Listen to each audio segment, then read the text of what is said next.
ঘন কুয়াশায় ঢাকা মাওয়া এক্সপ্রেসওয়েতে ১২টি যানবাহনের সংঘর্ষ হয়েছে।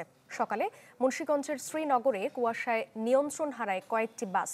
এতে মারা যায় একজন, বেশ কয়েকজন আহত হয়েছেন। খবর পেয়ে ঘটনাস্থলে গেছে ফায়ার সার্ভিস। একই এলাকায় দুটি বাসের মুখোমুখি সংঘর্ষ হয়েছে।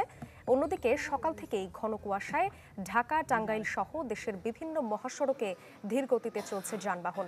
পাটুরিয়া, দৌলতদিয়া ও আরিচা কাজিরহাটে বন্ধ থাকার পর ফেরি চলাচল স্বাভাবিক হয়েছে। শীতের তীব্রতার সাথে দুর্ভোগ বাড়ছে খেটে খাওয়া মানুষদের। আরো খবর জানাতে মুন্সিগঞ্জ থেকে সরাসরি যোগ দিচ্ছেন শুভ ঘোষ। শুভ, এখন পর্যন্ত একজন নিহতের খবর পাওয়া গেছে, সবশেষ কি অবস্থা জানাবেন? মাঠের অলরাউন্ডার আমি, আর ঘরের allrounder Tylox. Tylox toilet cleaner, clean মানেই টাইলক্স। ফাদিয়া, সকাল 7:30টা থেকে দুপুর 12:30, এই 6 থেকে 6.5 ঘন্টায় কিন্তু 1 ডজন সড়ক দুর্ঘটনা ঘটেছে ঢাকা মাওয়া এক্সপ্রেসওয়েতে।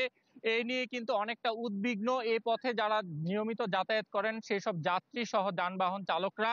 এসব দুর্ঘটনার পেছনের কারণ হিসেবে ফায়ার সার্ভিস এবং পুলিশ যেটি বলছে, যে সকালে ঘন কুয়াশার কারণে কিন্তু মাত্রা অতিরিক্ত গতি থাকার কারণে কিন্তু নিয়ন্ত্রণ হারিয়ে প্রথমে একটি প্রাইভেট কারকে একটি পিকআপ ভ্যান চাপা দেয় এবং সেই ঘটনায় যখন প্রাইভেট কার চালক নেমে পিকআপ ভ্যান চালকের সাথে তর্কাতর্কি করে, তখন কিন্তু সেই মুহূর্তেই একটি যাত্রীবাহী বাস এসে তাকে চাপা দিলে ঘটনাস্থলে তিনি গুরুতর আহত হন। পরবর্তীতে কিন্তু শ্রীনগর উপজেলার স্বাস্থ্য কমপ্লেক্সে নেওয়া হলে তিনি মারা যান এবং এই ঘটনায় যারা বেশ কয়েকজন গুরুতর আহত হয়েছে তারা কিন্তু এখন পর্যন্ত চিকিৎসাধীন রয়েছে। এবং কিছুক্ষণ আগে, অর্থাৎ দুপুর 12:30 কিংবা 12:15টার দিকে কিন্তু আবার একটি দুর্ঘটনা ঘটে।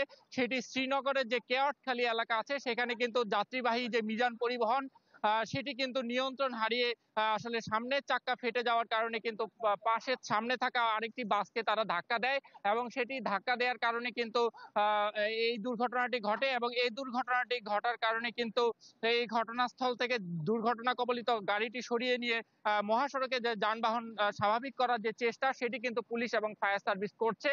এবং এইসব দুর্ঘটনার কারণে কিন্তু এই ঘন কুয়াশাকালীন সময়ে যানবাহনের গতি নিয়ন্ত্রণ করে গাড়ি চালানোর পরামর্শ দিয়েছে হাইওয়ে পুলিশ সহ আইন শৃঙ্খলা বাহিনী। এবং এই ঘটনায় যারা সর্বশেষ দুর্ঘটনাতে যারা আহত হয়েছে তাদেরকে কিন্তু এখন শ্রীনগর উপজেলা স্বাস্থ্য কমপ্লেক্সে নেওয়া হয়েছে। পরবর্তীতে এই ঘটনায় কোনো আহত বা নিহত হয় কিনা পরবর্তীতে তথ্য পাওয়ার পরে হয়তো জানানো যাবে। ফাদিয়া।